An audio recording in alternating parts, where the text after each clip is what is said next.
So let's start. First of all, just a quick introduction. Just a quick introduction of myself. Thanks, Women in Technology, for inviting me here to represent Kuvera as a fintech of the future. I started Kuvera in 2016 to bring in trust and transparency to the wealth space. It's my first small company experience, having mostly worked in large organizations for about 16 years before we started Kuvera. And I also advise and mentor startups globally in the fintech space. So today, what I want to focus on is the decision making behind taking the plunge, right? So I'm going to use my experience and some of the fintechs and some of the other companies that I have mentored to kind of decide how do you decide whether you should take the entrepreneurial plunge or not. And I'll use stories from our background and how Kuvera kind of became what it is today, and some of the things that I've seen firsthand. So it's a human exercise. How to put in context the decision to start something new, and hope that the aspiring entrepreneurs and fintech or otherwise in this audience will find it useful. So let's start, right? So first things first, let's quickly do away with the good news. Um, the good news is anyone can become an entrepreneur, right? So between me, Neelab, and Mayank, who are the three co-founders of Kuvera, we come from very different backgrounds, different cities, different kind of milieu. But it doesn't matter anymore. So a study by Duke University found that majority of successful entrepreneurs did not have entrepreneurial parents, did not study entrepreneurship, and mostly did not even have entrepreneurial ambitions at school. So it's this great thing about the technology wave that we are seeing is that everyone has an opportunity to do something big. Having said that, there's always a but. It's not easy, right? So how do you decide whether it is the right thing for you and whether this is the right time for you, right? The first question that I think you should ask is, do I thrive in uncertainty? Um, do you embrace chaos, right? Are you comfortable taking decisions in incomplete information? Because what happens in a startup environment is you almost always have incomplete information. Unlike large companies where you can run a lot of surveys, a lot of this, that, and the other, you won't have those resources. You'll have to go with your gut a lot. Rilke, who is a Bohemian Austrian poet, puts it really, really well. Have patience with everything unresolved in your life and try to love the questions themselves. It is possible to live and not know, and that's what you need to embrace, the possibility that you can live without. Uh, oh, sorry. Sorry, I thought I lost connection, but I've not, right? So my background is in prop trading at Morgan Stanley before it started Kuvera. So that prepared me for accepting and dealing with incomplete information. That's what you do as a trader all day long. So it was something I was quite comfortable with, but it's a question that you need to ask for yourself. This also brings us to the first decision-making framework on how when you're going through this discovery of should we do this or should we not do this. So the first question is the decision reversible, right? And if yes, do not spend too much time analyzing it. A/B test it in real life. Entrepreneurship, a lot of people think is a reversible decision. If this doesn't work, I can go back to a job. I would have been in the same camp earlier, but having lived through this for the past 4 years, I can say that entrepreneurship changes you. It's very hard for me to now think of going back to a 9 to 5 job after living through the adrenaline rush that comes by building something. So I would say that think of it as not a reversible decision. So think some more, take your time, and then act.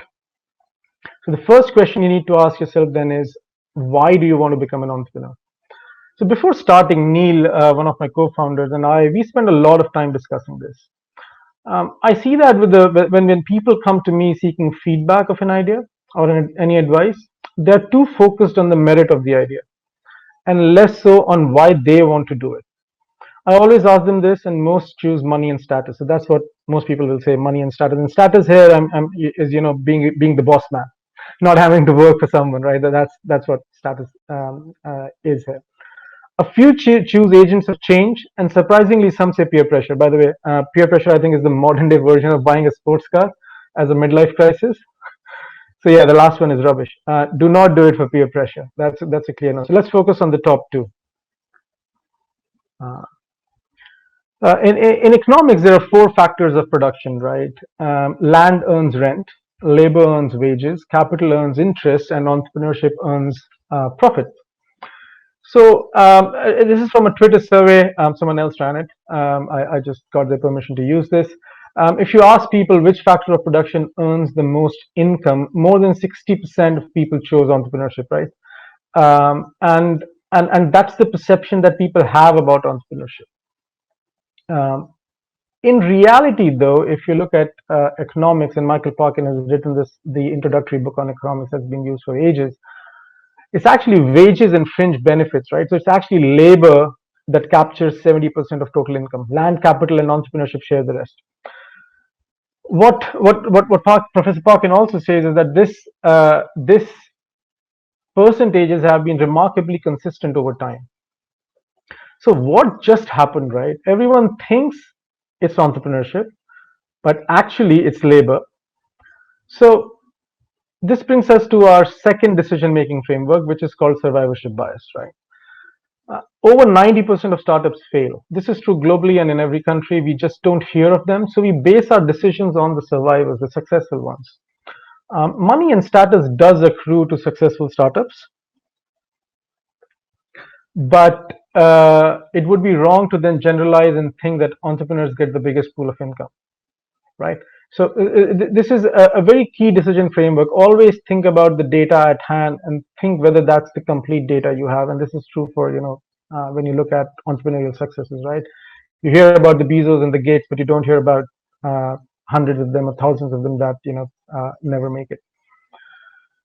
So do you still want to do it? That's the big question, right? So Neil and I agreed early on that for us, that agent of change was always more important to us, right? We wanted to change how financial services are curated and advised on in India. We want to weed out mis-selling. We still want to do that. So much so that we call ourselves the anti-sales FinServe platform, right? So for us, that was really, really important that we bonded on being agents of change more than money and status. And you have to put this in perspective as well, right? Both of us come with 14 to 16 years of experience. We're coming from, well-paying jobs. So for us, this was very, very important that it's just not just about money, right? So it's paramount that the founding team should agree on this. Your expectations will define your future path, and will also define how you course toward your company as a young brand. There's a very famous Hindi poet, Dushyant Kumar. You might know him as the original lyricist of the song "तो किसी rail से गुजरती है." So he says, सिर्फ हंगामा खड़ा करना मेरा मकसद नहीं, मेरी कोशिश है कि ये सूरत बदलनी चाहिए. Creating a spectacle is not my aim, right? So the effort is always to bring about change. The next step is to validate your idea, and the big pitfall to avoid is confirmation bias. It's our nature to seek people who think like us. And that's confirmation bias. So it's a tendency to search for, interpret, favor, and recall information that confirms or supports one's prior beliefs or values, right? So while confirmation is a great way to make friends, right? You're always friends with people who think alike. It's not something that will get you insights into how good your idea is. So find the naysayers, find the experts, reach out to them on LinkedIn or through your existing networks, and engage with the ones who disagree with you. Find experts who disagree with you, find out why they disagree, and then think, have things changed sufficiently for some of their heuristics to no longer apply? Maybe there's a regulatory tailwind, which was in our case, right? The whole direct plan platform was happened because SEBI introduced the direct plans in 2013. So there was a regulatory tailwind which a lot of well-placed senior executives in the wealth industry would have missed or would have thought as too inconsequential. So figure out what is that heuristic that no longer applies. Because to be very honest, right, if you build it, they will come. It's a great punchline, but it's not something you want to build a business on. Second, and we debated this a lot in the early days of Kuvera, is what I now call the missing entrepreneur test, right? It also happens to be my first question to ask someone who comes with a business plan. Why is no one else doing it? If your idea is so obvious to you and will make you stupendously rich, how is it that no one else has thought about it? So what does the missing data tell us, right? So this is an amazing anecdote from World War II. In World War II, planes would return from fighting, and they would have bullet holes on the fuselage. That's the fuel section, and the engine area, right?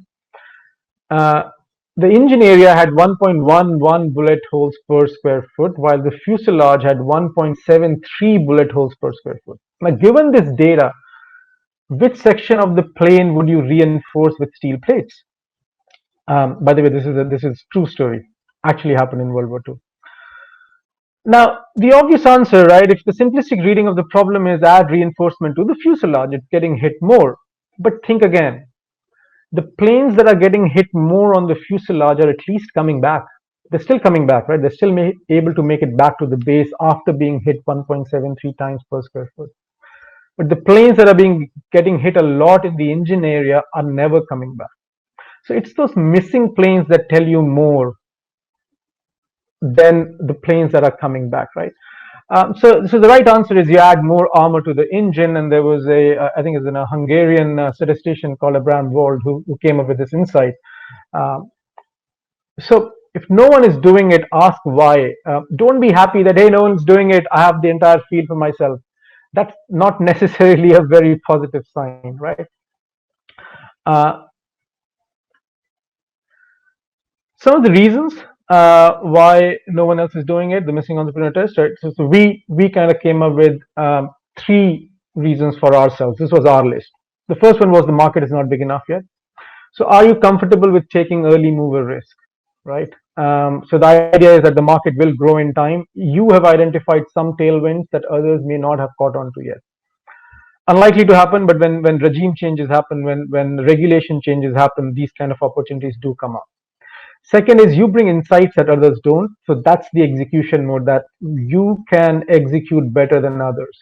Given your work history, given everything else you've done, you have some insights about investing, about wealth that can help you deliver better. So that was our second.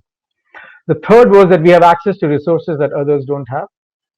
Um, and and the first two, we realized that if we look at this three, that the first two kind of applied to us. We were happy with the early mover risk. We kind of wanted to bet on this whole direct plan movement early on and not wait till it's too late. We also had a very differentiated view of fintech enabling trust and transparency, which slowly and surely is becoming more mainstream now, but at that time it was not so. We actually never had the capital advantage. So don't get me wrong, capital is a moat, but it's one moat that can be replicated more easily than some of the other two, right? So of the three, we focus the most on the execution mode. So we wanted to be absolutely sure that we do have that edge that would differentiate us. By the way, this also brings us to the other big construct, which is overconfidence bias, right? We have a tendency to overestimate our abilities. We all do, right? I mean, there's this very famous study in the US where 83% of drivers thought that they are better than average. It's mathematically not possible, right? Only 50% of drivers can be better than average, but 83%. So we always believe that we are bringing more to the table. So while you want to believe that you have an execution mode, think about it, rethink about it, write it down exactly in great details on what is your execution mode and why others can't replicate it as easily, right? Um, so for us, it was a lot of it was around portfolio allocation, around goal-based planning, around rebalancing, which we knew that others will have a tough time to copy, and not a lot of other startups do that in our space still, right? And lastly, to validate your idea, you have to make sure that the idea fits you as a person. So 42% of entrepreneurs, they identify their potential users via psychographic variables, right? So attitudes, beliefs, emotions. 58% of entrepreneurs identify their potential users through behaviors, propensity to buy, repeat sales, right? So you need to answer what is more important to you, doing the right thing always or doing the most profitable thing. You have to ensure that your personality is aligned to the idea, to the product, and to the kind of company you're planning to build. It will definitely make the journey happier for all involved, right? Uh, Once you validated your idea, we come to the more important part. So the punchline here is the best ideas don't always win. I know people find it very hard to believe, but that's true, right? It's like saying life is not fair. Internalize it. It is not fair. All we can do is to improve our odds, right? So it indeed takes a village to raise an idea. And what do ideas need? So idea needs a voice, and that's you. to give it shape, form, and meaning, to evangelize it. Ideas also need a hearing, that will be your users, to accept, to enjoy, and spread, to hopefully make it viral. Not everything goes viral. In fintech, I think outside of payments, it's actually very hard to make anything go viral. But above all, ideas need a team to live it with you every single day. That's your team, and that's the key. People, it's just like it's a band of brothers. It's people in the bunkers. That's supremely important. Uh, so it matters a lot who you will build with. Friends are good if you're building with friends. There's familiarity, there's bonding already. Friends with complementary skill sets are even better. But the best I would think is friends with complementary skills and a common purpose. But you can already see where this is going, right? That's a very hard combination to find. They have to be a friend, they have to have complementary skills, and then they have to all believe in the same outcome, the same common purpose at the same time in their life journey, right? So our first CTO, right, happened. It was a childhood friend of mine from Ranchi, and had complementary skills. But even still, that didn't work out for more than a year. So amongst the three, if I have to choose which one is critical, then I would say it's common purpose. And startups failing because of founding team falling off, it happens more often than you think. So who you build with is a very, very important question. Spend time answering it, and build around a common purpose. That's the only way that you will survive, whatever time it's going to take you to kind of build your company. Um, Finally, two housekeeping things. First is, how will you survive the early years, right? So if your spouse works or you're getting money from family, then they are stakeholders in the process. Involve them early, keep them involved. If you're dipping into savings, ensure you have 3 to 5 years there, as it will take longer than you think, right? So we started January 2016. It was a room in a rented apartment in Bangalore. This is Prestige Shantiniketan. It took us 3.5 years from that time to close our Series A with 8 roads, which is part of Fidelity International, right? So it always takes, it can, I mean, I shouldn't say it always, but plan for it to take longer than the ideal journey that you're playing in your head. The other option could be selling assets. If that's what you're thinking about, don't bother.